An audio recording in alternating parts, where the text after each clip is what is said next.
Hi, I'm James Van Oslo. This is Carcon Carne, episode 709. And Chicago is known for its world-class museums. We've all been to the Field Museum, the Museum of Science and Industry, the Art Institute. But one of the more fringe entries to the museum landscape is new, and it's worth knowing about. The Medieval Torture Museum, it's located in the Loop, 177 North State Street, is the largest medieval torture museum in the United States.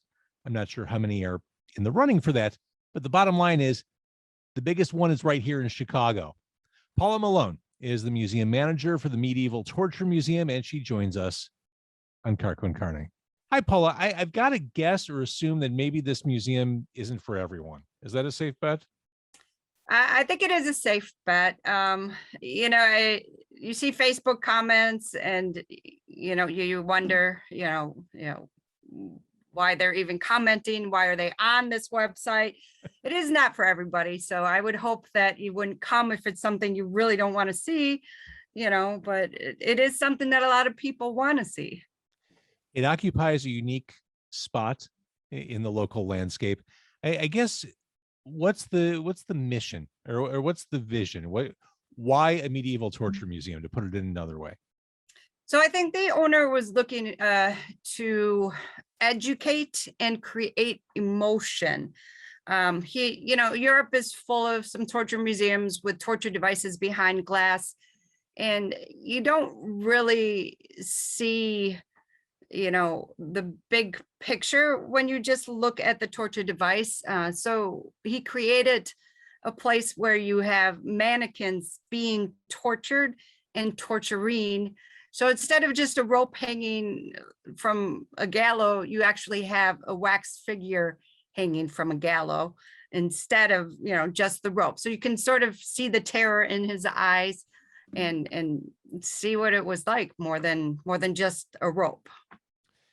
As we're recording this on March 1st. The world's a scary place. You know this, I know this. Yes. What would you say to someone who says, don't we see enough of people's cruelty to one another on the news? Why this? Why should I go to this? Well, I think, like it or not, this is part of our history. It is the medieval era. There wasn't a lot of human rights activists going on there. I think if you don't know the history, it's very easy to repeat it. So I think knowing your history is something that is important. And, we did make it interactive. So there are some things, you can get on a scale, see if you weigh as much as a witch. You can get in a cage and see how that feels. We did bring in an electric chair. You can sit in the electric chair. I mean, so we added a little bit of an element of to lighten it up a little bit, I guess. But there's an audio guide with, history and stories about the people that you're going to see. The last man who died on the guillotine, you can hear his story, why he was killed on the guillotine, some activists who at the time was put on the wheel because he tried to save some people from the execution of the king who just had these crazy ideas. So you get his story, why he did it and what happened to him because of it. When you say interactive and you get on the scale to see if you weigh as much as a witch, how interactive is it? If I weigh as much as a witch, do I get burned afterwards, or am I cool to keep walking through? You're fine walking through. We did have to follow some Chicago fire codes. So all the candles are, fake. You mentioned the wheel. We all know what a guillotine is, I think. Right. But maybe people don't know what a wheel is. What is the wheel? So it is just a giant wooden wheel where they would strap you down onto the wheel. And then they would take hooks and stuff and shred your muscles and, break your bones. So and let you sit on public display attached to this wheel while, the environment and the animals in the environment, just, head at it with you. So it was just a big torture place. Well, let's talk about, there are hundreds of exhibits. Let's talk about some of the things that are in there. I in my head, I think I know what some torture devices are. I mean, I knew of the wheel, I know of the rack. Thumb screw was a thing back in the day, but Yeah. what can people see? Like what sorts of torture devices are they going?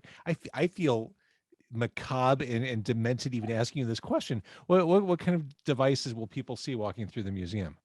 Well, of course, you got the Iron Maiden, which is very popular, and then the Bull of Phalaris, otherwise called the Sicilian Bull, where it was a metal bull that King Phalarid had made to burn people alive, to make an execution and entertainment sort of element. Yeah. So you got burning at the stake. You've got torture shoes, masks of shame, violins of gossiper, the cradle of Judah. Let's see, Spanish horse is very popular. The Spanish tickler, the hand mockery, where they, you can see what they did before they cut off your hands, they actually put like splinters underneath your nails and or nails through your hands, so a lot of stuff. I can't even think of any more right now. I'm trying to picture everything, but there's a lot of stuff to see.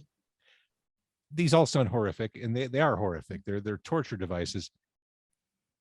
By your estimation, with your experience, is there one that you think it's show-stoppingly awful, like worse than all the rest? People ask me that all the time. I mean, right outside the office door is the guy being sawed in half. The picture kind of haunts me a little bit, but be skinned alive, being burned in a metal bowl. I don't know. I would hope I would pass out before any major pain, but I think they have a good quick pass out element. Are there people who walk through there kind of looking through their fingers, like holding them up? No, I actually haven't seen that, but I think most people who do come kind of know what they're expecting, but there have been a couple people who went up the stairs and came down the stairs, so. Because it does. I mean, just seeing the images on your website, it looks like walking through a haunted house. Like just every exhibit is eye-catching and chilling and right. The only difference, haunted houses, there's people trying to scare you. We're not trying to scare you, so the mannequins don't move, right, but but it is, it's terrifying. There's a fear factor involved, same as a haunted house, I think. How long does it take to go through? So there is an audio guide, which is 42 stories. We did a ton of historical research to get you some stories. If you listen to the whole audio guide, and then you walk through and pull, turn, and lift. And then there's also a ghost hunting app that you can do where you catch ghosts and see why they're haunting the museum. So if you do everything, it's definitely over an hour. We've had some people spend 2 hours here. The average person, though, takes about 45 minutes to an hour. They don't do everything. Sometimes they just hit the fun stuff, which is fine. But if you want to do everything, it's definitely over an hour. Is the ghost hunting thing that's kind of like an augmented reality thing on the phone? It's an app you download on your phone. It's got like a little plasma detector. That's cool. Then you catch a ghost, and when you catch the ghost, you can open up a legend and read why they're haunting the museum and take your picture with the ghost or of the ghost. So it's just a fun element that sort of lightens it all up again, same as the interactive piece. The location, I think, is so interesting. I mean, because you're right there, you're in the loop, you're by the Chicago Theater, the ABC buildings next door that I used to work in. How's the response been? Because you are a newish entry to the Chicago downtown landscape. Yeah, every week we're getting busier and busier. The weekends, of course, are picking up really well. I think location is part of it. I think the weather, is helping. We just, we no longer have the mask mandate, and the COVID restrictions are all lifted. So I feel like this weekend it's going to be super busy.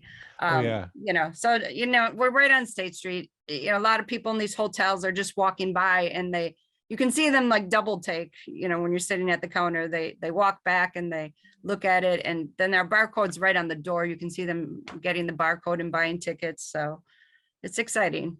Yeah, staying at the Renaissance, enjoy a lovely dinner downtown, then taking the museum. All right. That's So right. again, the museum is the Medieval Torture Museum. It's 177 North State Street. The hours, Paula, are Monday through Thursday, 10 a.m. to 9 p.m. Friday, Saturday, and Sunday, 10 a.m. to 10 p.m. perfect. Thank you for doing this. No problem. Thanks for having me. This was fun. This was really fun.